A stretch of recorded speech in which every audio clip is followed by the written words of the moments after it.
Back here on Sportsline, quick update from Dallas hockey tonight. The Predators, winners of 12 of their last 15 games, taking on the Stars. It's an off night for Pekka Rinne after the win last night. You know, he doesn't really play those back-to-backs. So UC Saros in goal and playing well. They're in the middle of the second period. It is 3-0 Predators. Kevin Fiala with a power play goal in the first period, and then the second. Couple guys, nice to see them get on the board. Cody McLeod made it 2-0. And then Pontus Aberg, a guy who was a star last year, late in the playoffs, into the Stanley Cup Finals, just hasn't really found a home this year in this lineup, but he's been in there the last couple of games. He gets a goal now. It is 3-0. The Stars have pulled Ben Bishop from net. So a great start for the Preds. Now the question is, can they hold on? Can they hold on down the stretch? Because we've seen lately, as well as they've played, they've had some issues with some of these big leads. So we'll see. Up 3-0 tonight if they're able to, just put the foot on the gas and take care of the Stars and win for what would be the 13th time in 16 games. That, by the way, should be enough to put them in first place, not just in the Central Division, but in the entire Western Conference by the end of the night. Back to the phones we go here. Richard, kind enough to wait through the break. Richard, thanks for doing that. You are next up here on Sportsline. All right. Yeah, go ahead. You're on the air. Hey, how you doing this evening?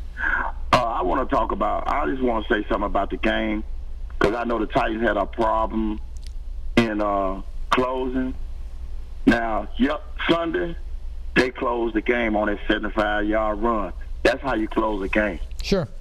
And I've been a Titan fan for a long time. In fact, I'm about 61 years old, and Oiler, Titan, and everything, So, I'm supporting them all the way. But at the same time, I want to just express myself about how they had a problem in closing something. Hey, if they close a game like they did Sunday, that's how you close a game. But Richard, haven't they been doing that all season long though? Yeah, but that really excited right there was the closure right there, because they did have me on the edge there, because I thought, it was. I just thought they weren't gonna wake up, but they woke up in time. And that's what's up. That's why I got to say, like it. Yeah. Well, thanks for the call. We appreciate it. I think that's one of the credits for this team is, as you mentioned, you kind of wonder when they're going to wake up. They've had a bunch of slow starts throughout the course of this year, especially on the offensive side of the ball. But when the chips have been down, man, I look back, there's a bunch of cases here where they've been really good at closing time. Whether you talk about Jacksonville's second-half performance, Seattle's second-half performance, you go to the Indianapolis second-half performance the first time around. Cleveland, as terrible as that game was, they were able to figure it out in overtime.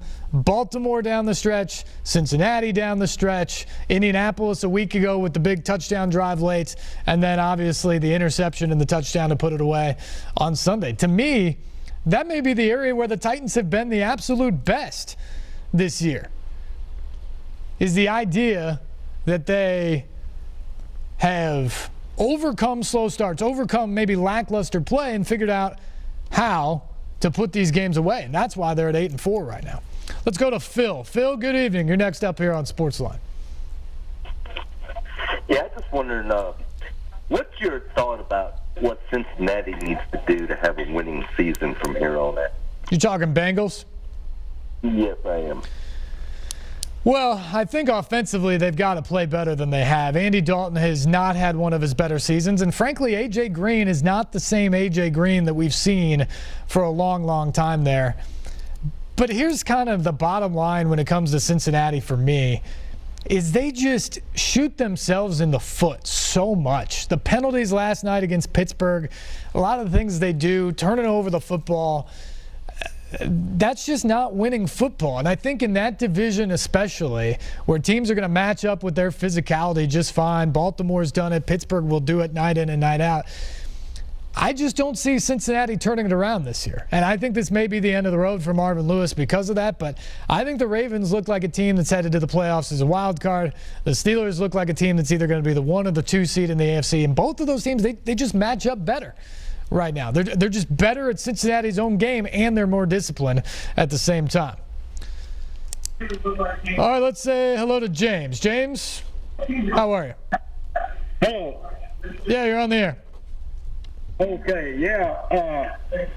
Just your opinion, what would it take to get them in the league like playing? They're playing all right. I've been a Titans member since '99, and I'd like to know what would it take for them to get playing like Pittsburgh and like New England Patriots. They're the ones who's going to have to beat to get to the big games. Yeah, there's no question about it. And James, thanks for the call. They are. Those are the standard bears in the AFC right now. And if you're going to get to where you want to go, you obviously have to beat them at some point. I don't think you have to play their game. I don't think you have to stand back there and hope Marcus Mariota matches Ben Roethlisberger or Tom Brady pass for pass. But what you have to do is you have to be physical on both lines, in the trenches. You have to avoid turning over the football. And you've got to be timely, whether that's third down conversions, red zone touchdowns, which, by the way, the Titans have been much better at over the last couple of weeks. Defensive turnovers, those things have to be a part of your game. I think the Titans are taking strides. They're getting better in the clutch. They're getting better in those winning moments. But as we saw in Pittsburgh a couple of weeks ago, there's not much margin for error. You make those types of mistakes. You turn the ball over 4 times, and you're going to be in trouble against one of those teams. So that's what they have to do still down the stretch, is shore those things up to be the team that they ultimately can. We got to take a break here. We'll be back. More phone calls right after this on Sportsline on News Channel 5+.